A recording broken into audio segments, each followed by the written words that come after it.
Sopoci-Belknap. Sorry, I probably butchered that. Bianca is the co-director of Earth Care and the associate director of New Energy Economy. For the last 20 years, she had worked to train and mentor youth leaders at the forefront of the fight for environmental and social justice in northern New Mexico. Earth Care's most well-known project, led by Indigenous and youth of color, is YUCCA, the Youth United for Climate Crisis Action,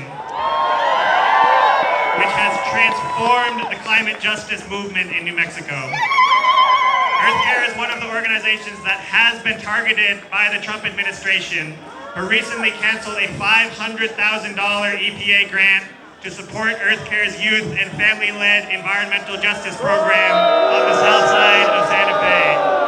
So Bianca has a lot to talk about here. Thank you so much for being here.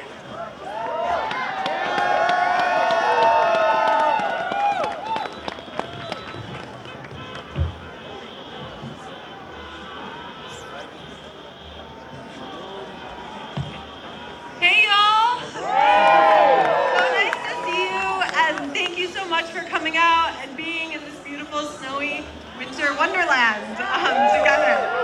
So I want to thank you all for having me. Like he said, my name is Bianca Sopoci-Belknap. I'm a youth organizer by trade, and I came home to my hometown, Santa Fe, to organize when I was 24 years old, and I've been doing the work to support our amazing young people who are at the forefront of the environmental and social justice movements here in northern New Mexico. And like was said, our organization, Earth Care, was targeted by the Trump administration. Actually, the first Trump administration also canceled some of our funding. And now we've been hit with this impact for the work that we are doing on the south side of Santa Fe that's had devastating effects for our community. And we are just one of thousands of organizations that have been targeted, especially organizations of color who are leading the fight against environmental destruction. And there are over $20 billion worth of grants that are currently terminated by the Trump administration. And that's super important because our communities are fighting for our environmental rights, and we know that with the rollbacks of environmental protections, our communities are going to be threatened even more by industry. So it's a really critical moment, and I'm really grateful to be here with you all. I drove from the eastern side of the mountains from Vegas and weathered some treacherous traffic to be here with you all. But this is an amazing turnout, so thank you all so much for also braving the cold and the winter weather. I wanted to say that I was invited because of the impacts of our organization directly from the Trump administration. But the reason why I weathered the storm is because the young people that I work with asked me to come here and speak today. And they asked me to speak to a crowd that they anticipated would be largely boomers. So shout out to all the young people here for sure.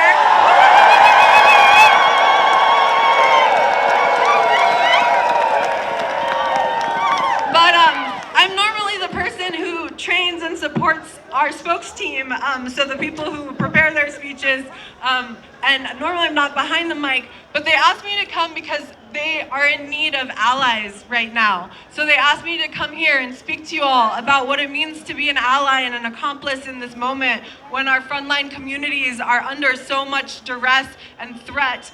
And it's important to understand that we are not experiencing fascism out of nowhere, okay? So the thing about fascism is it's always a reflection of a society that isn't working, right? A society in crisis.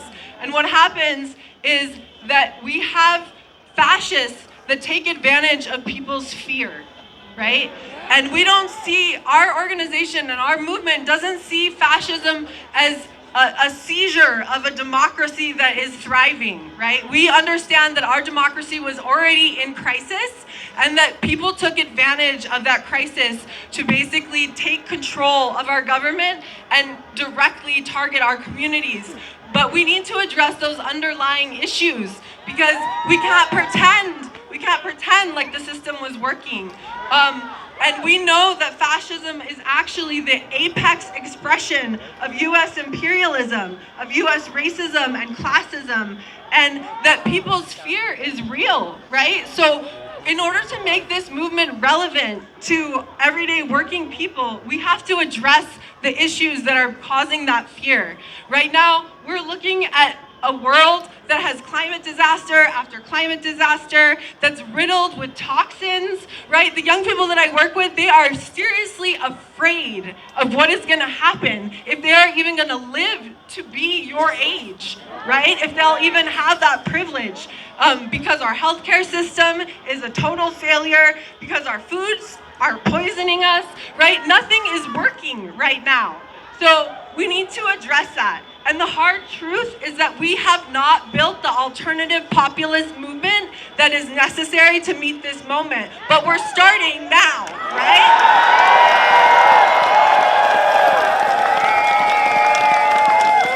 But I was sent here today to get real with y'all, and I have to be real about one of the biggest obstacles to our movement's progress, which is truthfully the boomer generation and the fact that most enfranchised and politically privileged people, upper middle class liberals, have put their faith, their resources, and their support behind the Democratic Party as the solution. But the Democratic Party is not our liberation strategy. The Democratic Party is controlled by corporate interests, by a neoliberal agenda, and has been complicit in genocide abroad and institutional oppression at home. And so I have to tell you this. I've been here for the last 60 days with all the young people that I work with participating in the legislative process, and I wish I could say that we have amazing Democratic leadership in our state, but I have to tell you instead that we watched 2 pages of amazing environmental and climate justice bills get killed by this democratically controlled legislature because this legislature has been captured by industry. And you all know that under Michelle Lujan Grisham, we have seen oil and gas development in our state increase 2-fold. So we have double the extraction happening in our state today. So we gotta face this reality. Drill, baby, drill might not be the Democratic slogan, but it is their playbook, okay? So we have to speak directly to these obstacles. And I want to address the folks here who were alive and participating in the movements in the 60s and 70s. So y'all were our teachers, right? We draw inspiration as movement people. We learn from your movements. The American Indian movement, the Civil Rights movement, the anti-war movement, the feminist movement, the Black Panthers, the Brown Berets, the Chicano movement, the farm workers movement, and the amazing cultural revolution that was taking place at that time. So for those of you who were there, who fought, you can remember what collective power feels like. And you remember what it looks like to organize in the face of repression and be a part of transformative social change work. And I need to ask you, what happened? Where did you all abandon my generation and the generations that have come after me? Because that needs to be talked about. There is a law of trust that has been broken, and we need to rebuild that, right? So we need to address the folks in your generation who set down those radical politics and chose a more comfortable path. We all need to look closely at our privilege and our comfort and challenge ourselves to put that to use in service of a movement that is being led by brown, indigenous, Black people who need us to stand up and fight with them and alongside them.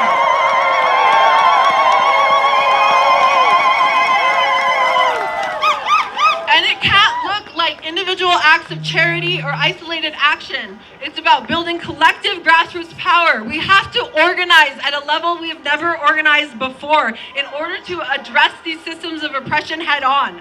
We have to build a people's movement strong enough to force our elected officials to stand with our communities or to step aside, right? And I gotta tell you, we are not here to beg for scraps anymore. We cannot beg for scraps. We have to build the power that cannot be ignored, okay? And it's not about which party is in power. We have to build the power ourselves as a grassroots movement that forces our institutions to do our bidding, okay? And the thing about that that's important is that in order to build that trust and that solidarity, we have to take responsibility for our privilege. So I'm gonna give you an example of what that could look like. How many of you all know what the Highlander Center is? Anyone? You worked there, that's amazing! Okay, so the Highlander Center was a Deep South organizing space of resistance where people were trained in the movement. So everyone knows who Rosa Parks is, right?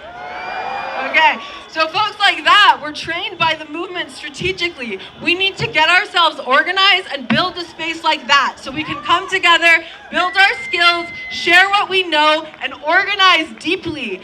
We need to organize mutual aid networks. People are being grabbed who are legally present in this country with green cards. We need to figure out how we're going to protect our immigrant community, and we need to start sharing resources at a level that we never have before.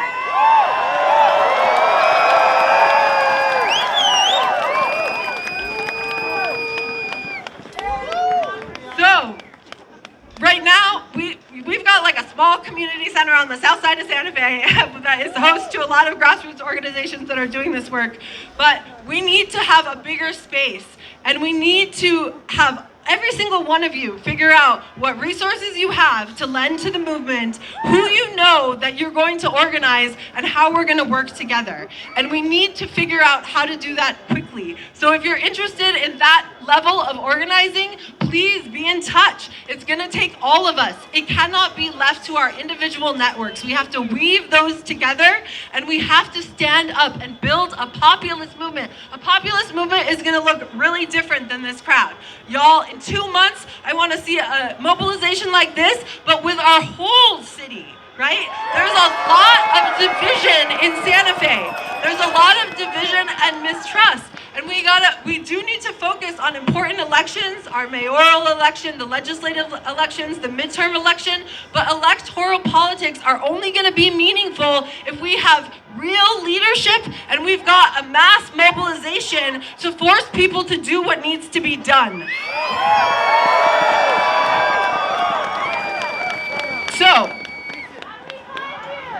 you can find me.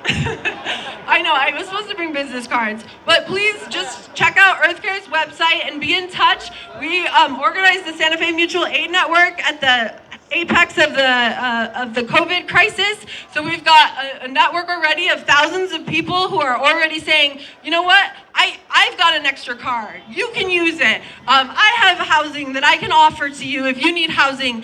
We can share skills in terms of how we can organize. We need to do that work, and we need to have real, honest conversations about racism and institutional oppression right here in our hometown so that we can build a multiracial, intersectional, and intergenerational movement. Because I'll tell you, if y'all will show up, there are thousands of young people who are ready to march with you and fight with you, but you gotta throw down for them, okay? And it's not gonna be because we support, one party. It's gotta be a people's movement. So I hope you'll join me in building that. And heck yeah, y'all, let's get some work done.